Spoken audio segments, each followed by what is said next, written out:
The ZS is just miles ahead, and most importantly, it feels like it's a proper premium SUV belonging to the modern age. It is a safe car. It has the Mahindra badge, which means it has a good service network wherever you go. So Arpit, please tell me, why should one pay extra when this can do 80 to 90% of what that can do?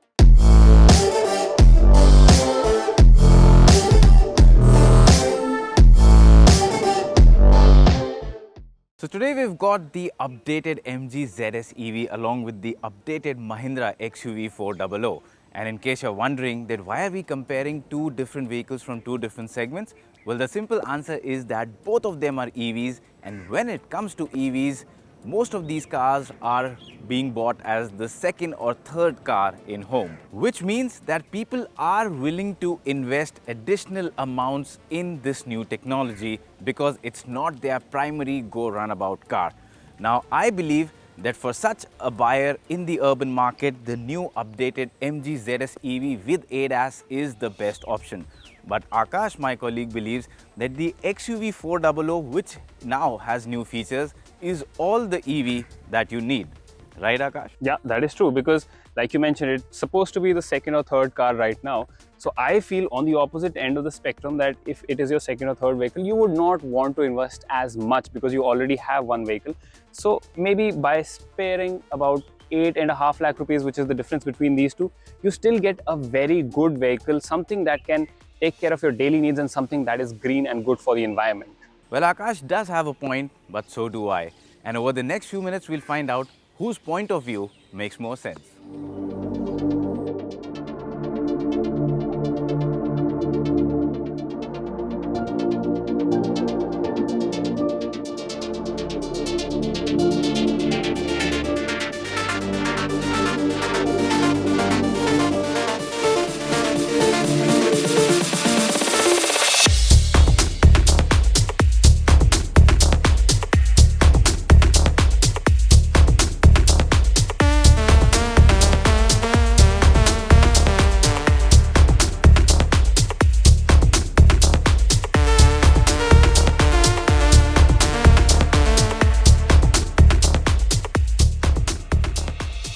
Well, Akash, let's talk about the design first. And I know that the ZS EV costs significantly more, but it also looks so much more expensive, so much more premium. I think it just looks a bit more futuristic than that XUV400.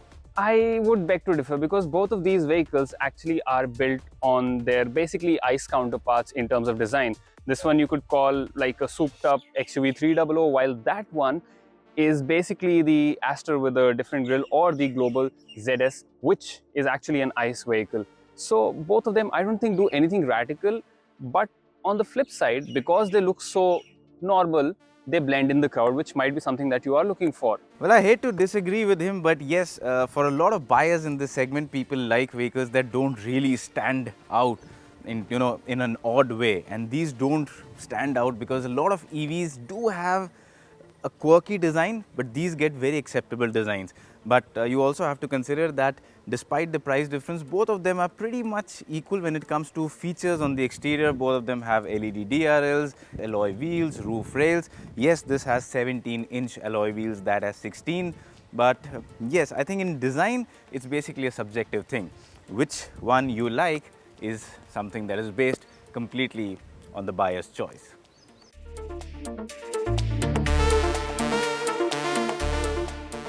Now, coming to the cabin experience of both these cars, well, let's start off with the ZS first. ZS has a cabin that is more spacious, has more features, looks better. You would expect it to because you're paying significantly more. But the extent of improvement or the extent of additional premium that you get over the XUV400 is just amazing. I mean, this looks like a cabin from a premium SUV. Even the soft touch dashboard you get here, the soft touch finish here, the dual color setup, the seats, the entire upholstery, the way the fit and finish has been executed, and most importantly, this infotainment touchscreen, which looks like it belongs on a modern age car, unlike the XUV400, wherein the entire setup looks a bit dated. Even the instrument cluster here is a fully digital one very customizable, gives you excellent readouts. It's got a flat bottom, premium looking steering wheel, nice and chunky to hold. And beyond that, if I look at the overall layout of the cabin, it is a very nicely laid out. Also, the seats in these ZS EV are very good. In fact, I would say slightly better than that on the XUV400. Space, as I said earlier, is more than the XUV400, which means even at the back, you get additional knee room, leg room, and again, a better seat, which means more comfort on longer journeys. That said, the XUV400 has closed in the gap a bit on the ZS now because it also comes with an automatic IRVM. This still has a manual one despite being a more expensive car, but you get electrically adjustable driver's seat on this, which you don't in the XUV, and sunroof. Both the cars have a sunroof, but this one has a large panoramic sunroof compared to the small cutout sunroof that you get on the XUV400. So in terms of cabin experience, from my perspective, the ZS is just miles ahead, and most importantly, it feels like it's a proper premium SUV belonging to the modern age and is loaded to the gills with features and tech. It's also a fully connected car, which the XUV400 isn't, so that means you can do a lot using your smartphones. It's got better voice command, and the feature list just goes on and on.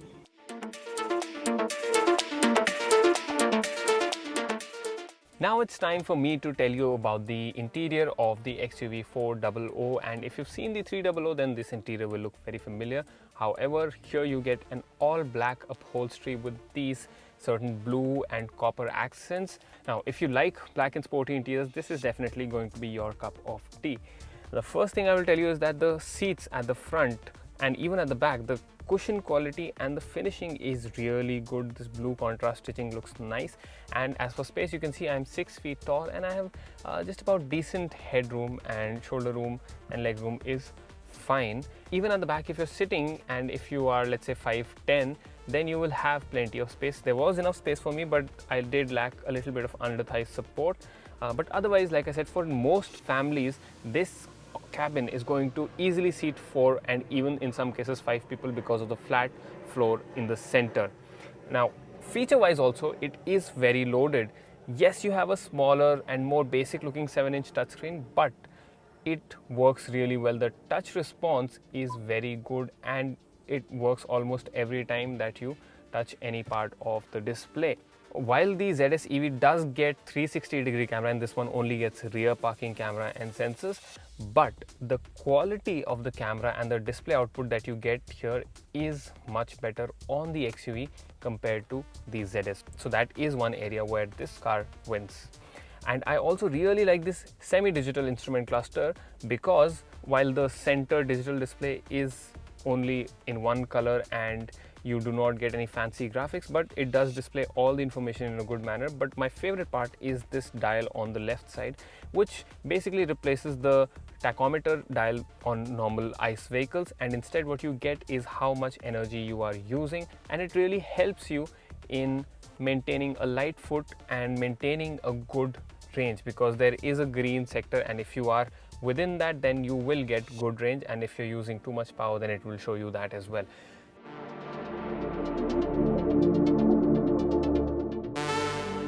And now let's talk about the performance of the new ZS EV.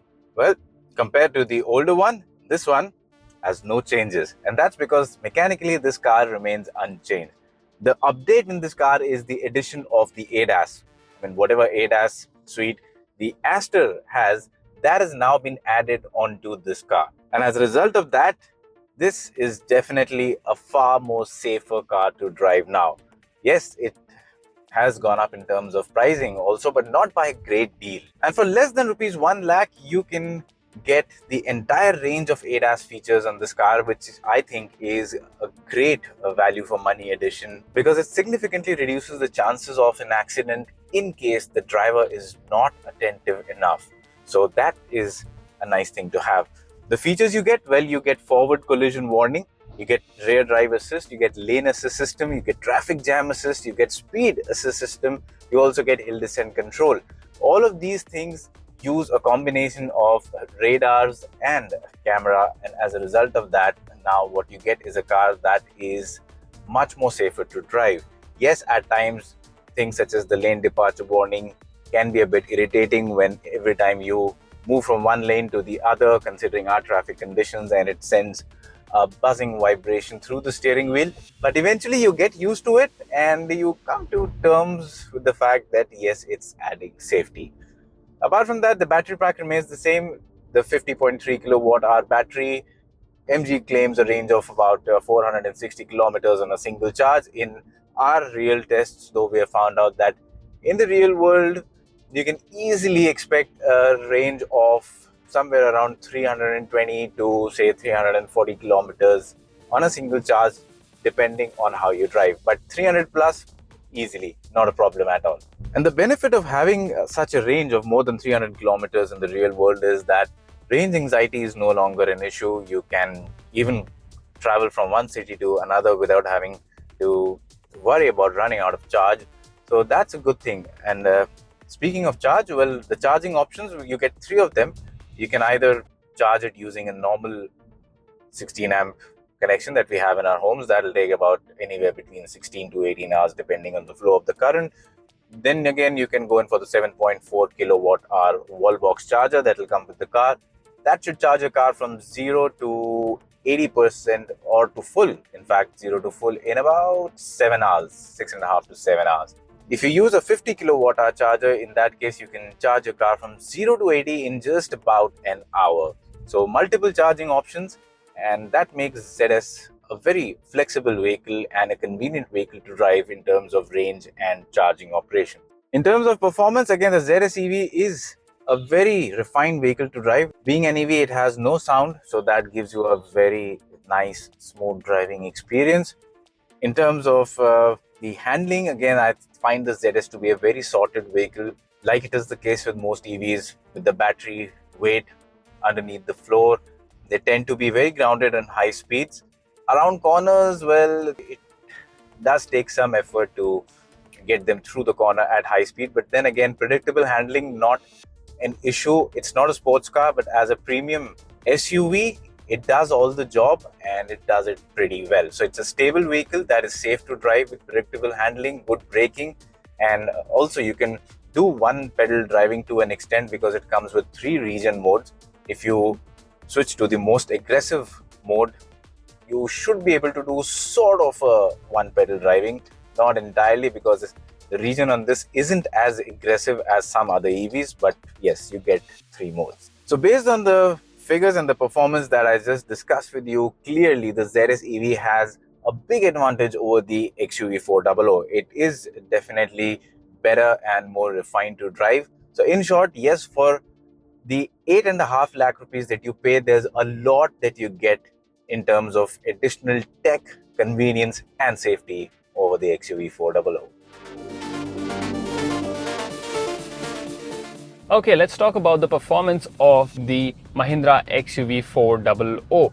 Now, despite costing lesser than the ZS EV, significantly lesser, it still packs in a lot of punch. The motor in this vehicle produces about 147 horsepower and 310 Newton meters, which is nothing to scoff at. There are 3 driving modes in this vehicle: fun, fast and fearless, with fearless being the most aggressive mode. And if I were to put the vehicle in that mode and press the accelerator pedal like this, you get instant acceleration and the steering wheel becomes a lot more stiff as well, so that you can control the car better. And the acceleration, like I said, is phenomenal for a car of this size. So if you want performance, there is lots of it. And even when I dial it back down to fun mode, the steering wheel becomes very light and very usable in the city.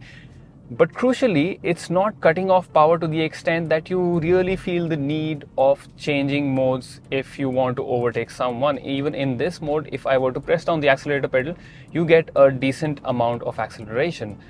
Thankfully, in-city driving is good because in the fun mode, you still get a very gentle acceleration response, so you won't get those head nods almost constantly. So this vehicle definitely takes care of the driving aspect. The suspension setting is slightly on the stiffer side, so you do feel some of the bumps, but On the plus side, the vehicle feels very much in control when you are taking it around tight bends or taking corners on it. As for the brakes, you get disc brakes on all four wheels, which is good for braking as in it provides you a lot of bite. What I did not like is the fact that even if you press the brake pedal slightly, you get a lot of bite from the brakes and your head will jerk forward every time you press the brake. So that is something which I did not like. But like I said, on the plus side, the brakes do work really well. Range is a key aspect in any EV, and this one gives you a claimed IDC range of 456 kilometers in a single charge. That is for the bigger 39.5 kilowatt hour battery which is inside this vehicle. Right now I'm driving in the normal D mode, but if I switch it to L, then the regen becomes a lot stronger. If I let go of the accelerator, the car will start decelerating a little more. This puts back more power in the battery and helps extend the range. It's not like the 3 different regen modes in the ZS EV, but again, it's still plenty. You can also buy a more affordable version of this vehicle which comes with a 34.5 kilowatt hour battery, and the range is slightly less on that. But as for this vehicle, in real world usage, I found that you can get around 220 to 230 kilometers on a single charge, and depending on how you drive, you can obviously get a little more or a little less. Again, it all depends on your driving style.